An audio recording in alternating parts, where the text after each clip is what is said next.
Soccer players were never in weight rooms. When I was growing up, they were terrified of weight rooms. If you gained too much muscle, you would run slower. So that was sort of the prevailing thought process when I was going through sport. The mindset was to strengthen all of the muscles that you needed to play the sport instead of to make you a well-balanced athlete. Everyone got hurt. You were just imbalancing your body to the point where something had to break. That's what I associated with being an athlete, is if you're an athlete, that means you have to be playing through pain all the time. And I didn't want that for my life anymore. And so tried the regular gym thing for a little while, but was really, really bored and thought it was a really just awkward social environment. I was used to team sports where you have community and camaraderie, and I just was not finding that anywhere.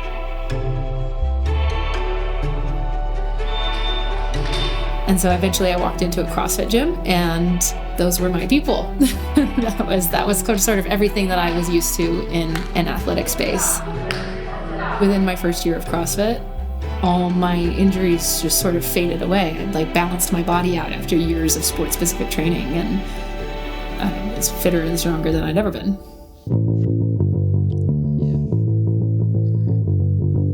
I got into coaching CrossFit maybe a year and a half into doing CrossFit.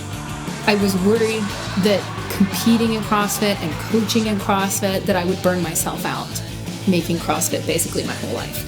That's the thing that I did for fun. It was my outlet. It was the thing that I did to be healthy. And that if it was my job, it wouldn't feel the same anymore. Just take that ball to your hip. There we go. Coaching made me fall in love with CrossFit more. You learn more when you have to explain to people what you're doing as an athlete.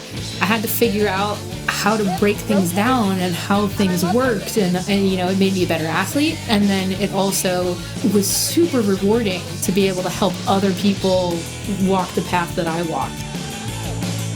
I love watching beginners who have done nothing athletic in their whole life discover what it feels like to move your body and to be healthy and feel capable and strong. That's just the coolest thing to watch people go through. It's so transformative for them.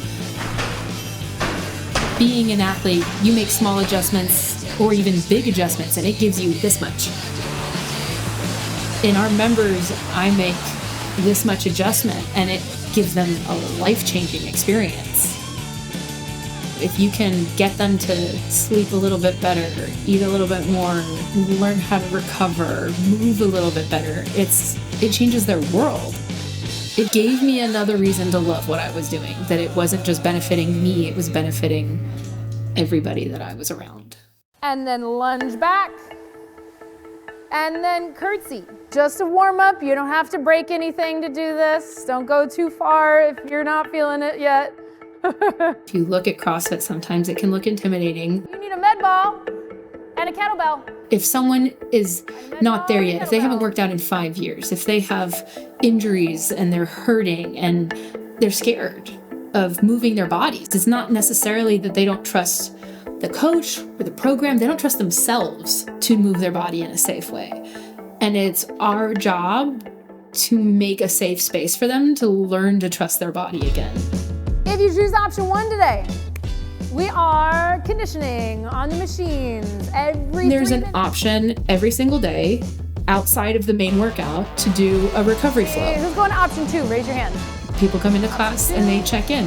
We all go through a warm-up together, and then you decide, okay, am I ready for a hard workout today, or do I need to recover? If you choose the recovery flow, 30 minutes for quality. As an athlete, that's such a huge part of my training that comes second nature to me. You put 6 hours a day in of training, you have to recover or you break. But we were realizing that most of our members didn't know how to do that in their daily lives. It doesn't matter if you're an athlete. I put in 6 hours of training. That's my stress. But other people put in 8 hours of work at a desk, at high-stress jobs. They have kids and families, and they're low on sleep, and sometimes they're injured. And those are stressors. And if you come into the gym and you're already in a hole, you're just gonna bury yourself. And so what happens is they don't come into the gym. And then the next day, their schedule goes haywire and they miss the gym. And the next day, oh, I slept 3 hours, like I definitely can't go today. And then the next thing you know, it's 3 weeks, 6 months, and they haven't been to the gym in 3 years. Yeah, there you go. Good. We didn't really expect this at the start. The recovery flows have been great for people that are coming over from the PT clinic that are still pretty limited with what they can do. And they need to keep things low intensity. They need to just move well. And then for those that, like I said, who just mentally don't trust their bodies yet, they need to start very, very slow. They need to build trust within themselves that movement is going to feel good. And then they come back the next day, Awesome. I know, but can you done that? It's great that you're holding That's one thing it. that CrossFit has done for me that I think it does for a lot of people.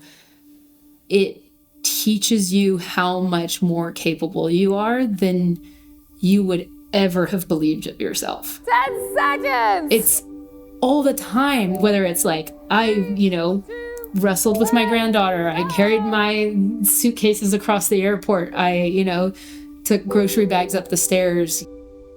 Even just like, I don't hurt.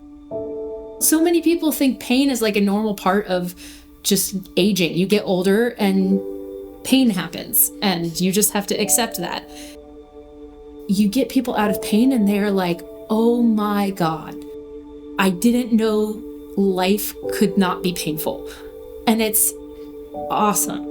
Like those are like the really, really big wins. And those are like, that's the reason that I love coaching the demographic that we coach. I want you to just squat jump without the med ball. Being a coach has made me a better athlete because I really have to be a student of the sport. I really have to pick apart everything that I'm doing. I have to understand why and how and explain it to other people and help them through their journey, which helps me reflect on my journey, and vice versa. Being an athlete helps me as a coach.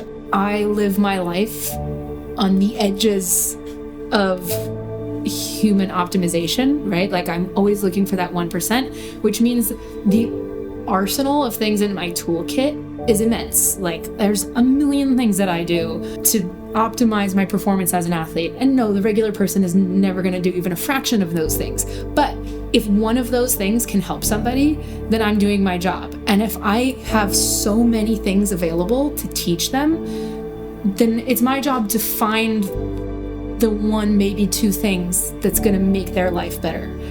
And I've lived it. I've tried it through experience. I haven't just read about it or learned it in a certification about, what the best recovery tools are, what the best nutrition practices are, what the best training tools are, injury prevention, stress management, sleep, all of those things. I've done them all. And I've tried them all. And I can talk to people and say, okay, here's where I think is going to make the biggest difference for you. Here's what I think is going to fit into your life best. We can have those conversations, and I have so much more to give because I have become a master of my craft. 90, dig in, push pull. I heard a stat maybe a year ago that like 14% of the US population has a gym membership, and that just blew my mind. 14%. Hell yeah, Melody. And that's like a fraction of that percent is in a CrossFit gym. What is happening to the other 86%? Like, how do we reach those people? Those people are the people that need what we can provide. And I want to access those people. My long-term goals for my life are I want to be a fit mom and a fit wife and a fit grandma. And, I want to be competing in the 65 and up age division. And, I think I saw some lady, she was doing legless rope climbs at like 60 years old. I want to do that.